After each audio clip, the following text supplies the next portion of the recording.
jelas. Silakan Mas Roy ditanggapi Mas Roy. Berani berbuat ijazah palsu ya harus berani. Oh iya dong. Kan kalau makanya begini, apa? Mas Roy, ya, Yang menarik kan gini. Silakan Mas Roy, kita beri kesempatan Mas Roy dulu Bang Sil. Silakan Mas Roy. Kita akan gelar perkara khusus. Nah, di situ yang menarik. Saya insya Allah kalau tidak ada tolakan juga akan dihadirkan bersama dengan Mas Roy itu selaku ahli. Mas Dan Roy kita akan clear nanti. Gelar perkara khusus belum? Belum kan? Ya, Mas Roy, kalau gelar perkara khusus itu hanya dihadirkan bukti-bukti. Atau menurut saya tuh selaku ahli udah berkali-kali. Jadi sebenarnya gelar perkara biasa juga yang oleh Wasidik ya, Mas Roy. Jadi itu hanya dilampirkan bukti ini, bukti itu, nggak terlalu banyak seperti kita berdua debat sekarang ini, gitu loh. Nggak apa-apa, kita tunggu aja. Kita tunggu dan nanti biarkan. Kalau ini Mas Roy ya, saya bukan ahli nujum. Tapi melihat Mas Roy mereka nggak punya bukti-bukti yang akurat, yang valid, gelar perkara khusus ini akan hasilnya kurang lebih sama. Kalau saya melihatnya sebagai tunggu aja, benar. Tunggu aja supaya tidak. Ya, bukan saya paranormal ya. Meramal.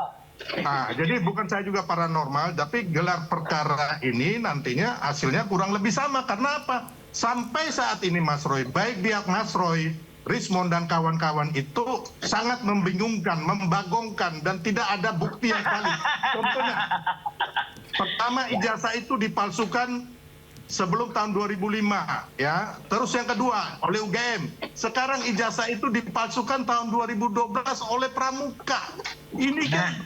Itu nanti akan terungkap.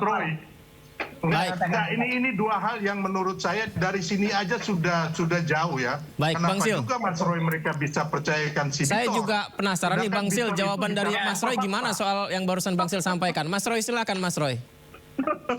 Ya, jadi nggak apa-apa. Biarkan saja. Jadi Bang Silves mau cerita apa-apa. Yang jelas semua itu memang terus bergerak. Mau setelah ada gelar perkara khusus nanti semua fakta-fakta itu akan muncul gitu loh. Jadi soal keterlibatan atau peran Pak Iman misalnya, nanti sudah akan ada. Meskipun mungkin bukan digelar perkara khusus, tapi itu akan ada semua. Dan semua itu sebenarnya membuka UGM, ya. Baik. Jadi sebenarnya saya mau tanya Mas Roy nih. Banyak sekali alumni yang kemudian mempertanyakan kepada rektorat, kepada dekanat ya gitu. Nanti dikira wah itu yang menghasut provisorio lagi gitu. Nggak ada hubungannya gitu loh. Jadi itu silakan Bang Silvester, apa yang mau ditanyakan Bang Silvester? Mudah-mudahan malam ini Mas Roy bisa menjawab loud and clear. Silakan. Pertanyaan saya, ijazah itu dipalsukan sebelum tahun 2005 oleh UGM atau 2012 oleh Pasar Pramuka? Silakan Mas Roy. Ada hal-hal yang bisa saya jawab, ada hal yang harus saya jawab sekarang, ada hal yang nanti saya jawab di depan penyelidik ketika membongkar ijazah palsu yang jawab dari sini. Pasti sekarang. Nggak masyarakat Indonesia, Mas Roy kualitasnya jelas, sebagai peneliti dan sebagainya. Dong. Ada hal-hal yang nanti bisa jelas. Saya tuh dari dulu nanya ini mulu ke Mas Roy, belum pernah selama saya bertemu Mas Roy. Kalau penyelidik yang tanya, saya jawab. Tapi kalau Mas Silves itu nanti sudah jadi penyelidik, saya jawab. Nah, karena Mas Silves itu bukan penyelidik, ya buat apa saya jawab, gitu kan? Ya kan ya udah, berarti kembali lagi sampai hari ini Mas Roy belum bisa menjawab pertanyaan saya ya. Mas Roy, apakah dipalsukan? Berarti ada hal yang harus dijawab, ada hal yang tidak perlu dijawab. Tahun 2012. Baik, baik. Mas Roy akan menjawab apabila penyidik yang bertanya gitu ya Mas Roy ya? Iya, kan ada juga yang saya akan bisa buktikan nanti pengadilan, misalnya gitu. Nah, padahal dia harusnya terikat dengan Undang-Undang Keterbukaan Informasi Publik. Nah, itu kalau itu udah jelas. Kalau saya bukan pejabat publik, jadi nggak ada berhak untuk adanya apalagi Mas Silva juga kan penyelidik. Atau penyidik, peneliti. Saya bukan peneliti loh, saya bukan ahli ijazah palsu loh. Saya hanya saksi di sini. Ya kan, wajar dong sebagai saksi saya nanya. Sebagai yang lebih hebat dari saya, sebagai penyelidik. Makanya tunggu saja, itu semua akan ada jawabannya, Mas. Mas Roy itu kan berarti kembali lagi hari ini masyarakat Indonesia Bapak Roy Suryo yang terhormat penuntut ijazah palsu tidak bisa Ini menjawab nyimpulkan, kapan nggak bisa. kapan ijazah Nggak ini bisa dipalsukan, nyimpulkan. 2005 atau Nggak 2012? boleh, tidak. Apalagi Sudah ada kalau jawabannya. saya Ya, siapa yang Kalau memalsukan? dipuling nanti akan ditanya. Siapa yang bagaimana cara memalsukan? Lebih lagi nggak bisa dijawab Loh, ini. itu sudah jelas Pak. Perkara siapa melakukan harusnya polisi yang menemukan. Wong kita sudah yakin itu palsu. Polisi yang mencari, kok malah polisi mencari membenarkan cari pembenaran aslinya, itu kan nggak lucu. Jelas-jelas salah. Ya, ada tahun-tahun KKN yang salah, koran yang salah. Ya udah, nanti kemudian Mas jawab di registrasi penyidik, salah. Mas. Baik. Ya, tapi nanti intinya Makanya kita lihat di gelar perkara. pasal-pasal nanti. Jadi kita nggak usah terlalu jauh. Pasal ini nggak bisa, pasal itu kewenangan penyidik, Mas, ya kan. Nanti tersangka pun penyidik yang akan menetapkan, bukan saya, bukan Kita Mas lihat. Roy, ya kan? Bukan Peradi Kita Bersatu. lihat aja. Mas Roy, Nggak kalau apa-apa. Nanti Bukan kan Pak insya Allah akan Jokowi juga. terbukti kalau ijazah itu memang palsu. baik, Mas Udah Roy, ada tadi udah kan ada pasarnya kok. Bang Sil kan sebagai saksi bertanya ke Mas Roy nggak bisa.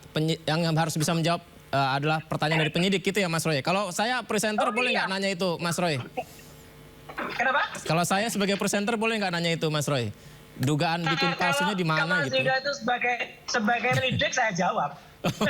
Tapi kalau enggak nanti saya WA aja. Gitu.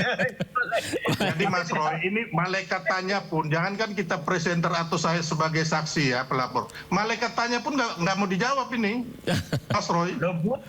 Kan ada yang bisa, ada yang perlu dijawab, ada yang tidak. Kayak tadi pertanyaan-pertanyaan penyelidik tadi juga tidak semuanya perlu dijawab kok. Oke. Setelah saya jelaskan begini, setelah saya begini, waduh, itu begitu ya Pak ya? Iya, harusnya begini ya? Iya. Wah kalau gitu ini nggak usah aja Pak. Ya udah nggak usah. Kemudian diralat. Ya udah, clear kan? Nah itu Mas Roy, soal pertanyaan saya ingat Pak Rizal Fadilah ya. Tadi juga ditanya soal beberapa pertanyaan, katanya jawabannya balik ke nomor 2, balik ke nomor 2. Kita simak dulu berikut wawancaranya. Iya, nggak apa-apa. Kita simak dulu berikut ini. Kita itu dipindahkan ke berita acara klarifikasi gitu. Jadi memindahkan itu, kenapa alasan-alasan keberatan untuk tidak akan melakukan penjelasan gitu kan atas beberapa pertanyaan-pertanyaan yang sudah disiapkan gitu. Jadi ujungnya sebetulnya adalah untuk saya ada 36 pertanyaan gitu ya. Tapi dengan cepat juga kita selesaikan karena sebagian besar pertanyaan itu jawabannya sama dengan poin 2, sama dengan poin 2, sama dengan poin 2, sama dengan poin 2. Begitu. Jadi intinya clear. Apa yang ada dalam surat itu sebagai alasan kenapa kita berkeberatan itu masuk di dalam berita acara klarifikasi. Jadi dipindahkan. Artinya klarifikasi terjadi. Gitu ya. Secara hukum panggilan kita ikuti, undangan dipenuhi, kemudian kita melakukan penjawaban lah atas pertanyaan-pertanyaan, tapi dengan jawaban yang seperti yang kita sebutkan tadi. Baik, sebelum ke Mas Roy, Bang Sil kembali. Bang, setelah saksi pelapor sudah ditanya, klarifikasi, kemudian saksi terlapor juga sudah ditanya, klarifikasi, ini nanti klarifikasinya akan membuka apa lagi nih, Bang Sil? Ya, bisa membuka banyak lagi tersangka atau banyak lagi pasal-pasal yang tentunya akan dituduhkan ya. Jadi nanti ini bisa berkembang hasil penyelidikan ini. Nantinya tentunya akan dibikin juga setelah itu kan gelar perkara, setelah itu penyidikan. Nah, di tahap penyidikan dan gelar perkara ini pastinya ada banyak orang yang bisa jadi tersangka, banyak orang juga bisa jadi saksi terlapor atau saksi pelapor, terus pasal-pasal yang dikenakan juga bisa tambah. Jadi kita lihat saja perkembangannya ini mengarah kemana. Nanti kita percayakan kepada para penyidik ya yang akan mengeksekusi proses hukumnya ini gitu loh. Mas Roy, bagaimana silakan? Ya, nggak apa-apa. Artinya gini, juga ada perkara pokoknya, misalnya soal ijazah palsu, yang kemudian sekarang dibuka lagi gelar perkara khususnya di Barreskrim. Itu dulu harus memiliki keputusan tetap, itu dulu harus inkrah. supaya membuktikan apakah tujuan dari fitnah pencemaran nama baik terbukti. Nah kalau memang ijazahnya insya Allah terbukti palsu kan ya nggak ada fitnahnya, nggak ada pencemaran nama baiknya. Clear. Kalau misalnya tadi saya jadi ingat di salah satu berita di Saudara Sindo itu misalnya waktu itu misalnya ada gesekan waktu itu Mas Sylvester dengan salah orang yang tadi misalnya undang juga. Nah kalau itu ya ada gesekan, mungkin itu bisa namanya terjadi gesekan secara langsung gitu. Tapi artinya kalau memang itu hanya terjadi di dunia sosial media, keributan itu tidak terjadi atau keributan itu justru diciptakan oleh pihak-pihak yang memang bisa ditengarai, memang dia yang terlibat langsung di dalamnya kayak yang ada di Malang ya. Kemudian itu kan lucu gitu loh. Kalau ada hal-hal yang kemudian di-create sendiri, kayak misalnya itu kan sama seperti kalau demo-demo di Jakarta itu loh. Ya kan, kemudian untuk mendorong kasus, mobil demonya biasanya itu kijang merah itu ya. Itu persewaannya Bang Silves tahu lah itu. Ya, kemudian rame-rame di depan Polda, setelah itu yang kemudian dipakai buat alasan terjadi keonaran. Nah dulu itu pasalnya undang-undang yang dipakai yang tahun 46 itu, ya, tapi kan itu sudah nggak ada. Nah sekarang coba dicari yang kerusakan benar. Ya nggak apa-apa Bang, itu kita ikuti aja, Bang Fes. Saya juga lihat kita serah kepada pihak kepolisian untuk benar-benar secara presisi mengolahnya dan tidak perlu ada misalnya orang-orang yang kemudian mendongkron ya, kemudian datang supaya ini langsung dinaikkan, atau ada yang meramal wah ini bulan Juli sudah naik jadi TSK gitu. Ini udah bulan Juli, kemudian ada yang juga meramal Agustus itu sudah masuk ke pengadilan. Waduh, cepet banget itu ya. Ada ramalannya. Nah biar, tapi yang namanya orang meramal Mas Yudi, biar aja. Kita tunggu saja lah faktanya kayak apa, dan kita tunggu nanti fakta-fakta dari ijazah palsu itu seperti apa. Baik, saya sih pengen dialog ini sampai 2 jam sih boleh lah. Tapi sayang waktu kita terbatas. Mungkin terakhir ke Bang Sylvester, silakan. Silakan. Sama Mas Sylvester seneng ini. Silakan. Ya, jadi kalau sampai ada yang meramal bulan Juli ada tersangka, saya nggak tahu ya, bukan saya pastinya. Tapi intinya gini, Mas Roy dan Mas Budi dan semua masyarakat Indonesia, bahwa mengenai perkara gugatan ijazah palsu ini sudah pernah ditolak atau NO ya. Itu harus dulu kita ingat di 2 pengadilan, pengadilan Jakarta Jakarta Pusat dan pengadilan Solo. Itu sudah pernah ditolak ya, atau NO, intinya itu. Dan kita lihat sekarang yang berproses ya kan. Saya meramalkan lagi nih Mas Roy, kemungkinan besar berdasarkan fakta-fakta hukum. Dan kembali lagi ya, kita lihat bahwa Dumas daripada TPUA di Mabes Polri juga kemarin kan sebenarnya sudah ditutup, tapi minta gelar perkara. Menurut saya ya kembali lagi bukan paranormal, hasilnya sama. Kenapa? Teman-teman TPUA, Mas Roy, tidak punya bukti-bukti baru atau bukti-bukti yang menguatkan semua tuduhan-tuduhan mereka, Mas Roy.